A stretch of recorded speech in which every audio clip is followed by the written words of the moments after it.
Bonjour à tous. Donc aujourd'hui, on va parler de ce qu'on appelle experiencing somatique. Donc c'est une approche encore peu connue du grand public, mais qui est fondamentale pour comprendre le trauma en profondeur. C'est ce qu'on appelle donc le somatic experiencing.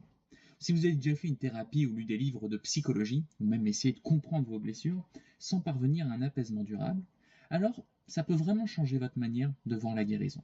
Parce que le somatic experiencing part d'une idée radicale, une idée simple, mais profondément dérangeante pour notre culture très mentale. En fait, le trauma n'est pas l'événement. Le trauma, c'est ce qui reste bloqué dans le système nerveux après l'événement. Alors, qu'est-ce que c'est? Le somatic experiencing, déjà, est souvent abrégé SE, c'est une méthode développée par Peter Levine, qui est docteur en biophysique médicale et en psychologie. Il s'est posé une question simple, presque naïve. Pourquoi les animaux sauvages qui vivent pourtant dans des situations de danger extrême ne développent pas, ou presque jamais, de stress post-traumatique? Un zèbre peut être attaqué par un lion, son système nerveux est activé à 100%. S'il survit, il tremble, il respire fort, il bouge, et en fait, suite à avoir bougé, respiré et tremblé, il retourne paître tranquillement. Chez l'humain, en revanche, un événement, parfois bien moins spectaculaire, peut laisser des séquelles pendant des décennies. Pourquoi? Eh bien, pour répondre à cette question, Levine s'est appuyé sur plusieurs disciplines. L'ethnologie, qui est l'étude du comportement animal, la neurobiologie, la psychophysiologie du trauma. Et il en est arrivé à une conclusion clé, que le trauma n'est pas ce qui nous arrive, mais le trauma, c'est l'énergie de survie que notre corps n'a pas pu libérer. Autrement dit, le trauma n'est pas psychologique au départ, le trauma est physiologique. Nous avons tendance à croire que le trauma est une histoire, un souvenir, une image, un récit, mais en réalité, le trauma se crée avant les mots. Face à une menace, notre système nerveux autonome déclenche automatiquement des réponses de survie. Un combat, le fight, attaquer, se défendre, la fuite, le flight, s'échapper, courir, ou une immobilisation ou un figement, freeze, qui est se bloquer ou se dissocier. Ces réponses sont archaïques, automatiques et non conscientes. Elles ne passent pas par le raisonnement. Et le trauma apparaît quand la réponse de survie ne peut pas aller à son terme. Par exemple, un enfant qui ne peut ni fuir ni se défendre, une personne qui est immobilisée physiquement, ou une situation où toute action est impossible ou interdite. Le corps se prépare à agir, mais en fait, l'action ne se produit pas. Résultat, le système nerveux reste bloqué dans un état d'alerte. Et c'est là l'idée du somatic experiencing. Le trauma, est préverbal. Il est souvent inaccessible au langage. C'est pour ça que parler ne suffit pas toujours. Alors pour comprendre le SE, il faut comprendre comment fonctionne notre système nerveux autonome. Et il y a trois états principaux. C'est la théorie polyvagale qui est une version un peu simplifiée.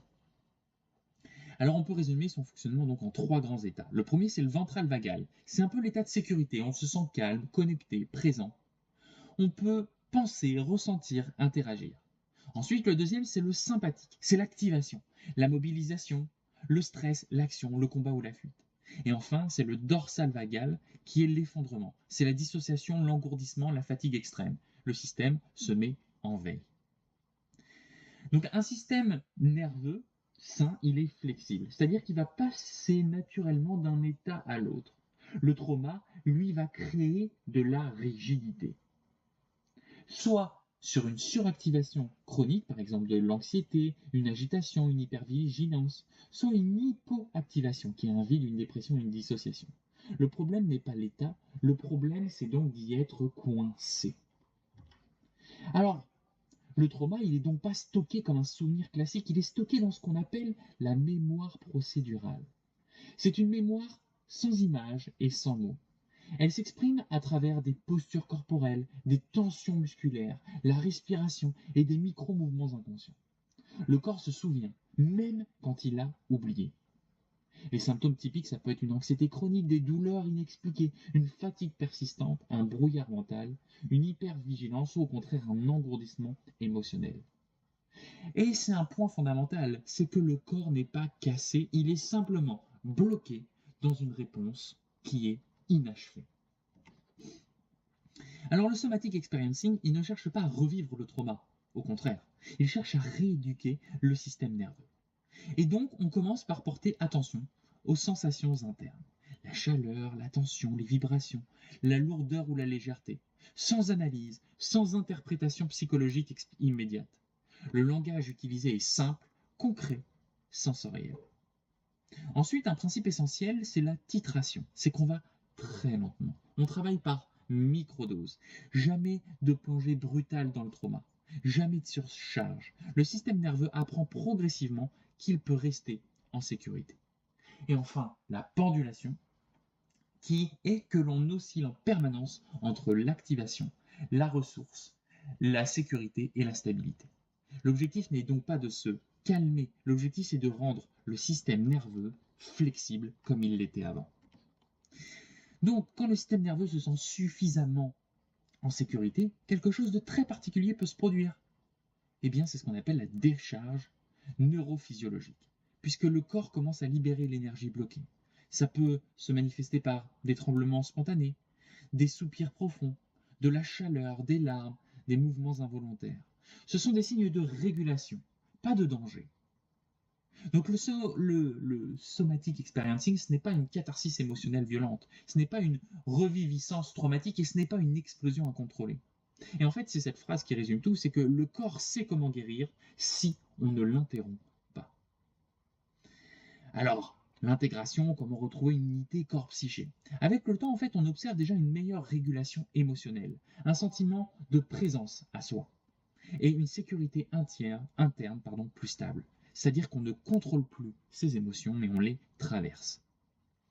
Alors le lien avec la psychologie classique, c'est déjà que ça ne la remplace pas, ça la complète. Là où la psychanalyse cherche le sens, la SE cherche la sécurité. Et c'est une différence majeure. La psychanalyse, c'est la compréhension, là où la somatic experiencing sera la régulation. Alors, la SE dialogue très bien avec l'IEMDR, avec l'IFS, qui est l'Internal Family System, la médiation de pleine conscience, le yoga trauma informed. Toutes ces approches partagent une intuition commune. C'est que le corps est la porte d'entrée de la guérison. Donc on peut terminer avec cette idée essentielle, que le trauma n'est pas stocké dans l'histoire, il est stocké dans le système nerveux. Guérir, ce n'est pas comprendre davantage, c'est permettre au corps de terminer ce qu'il n'a jamais pu finir. Donc essayez de l'intégrer, c'est que la régulation ne se force pas, elle se permet.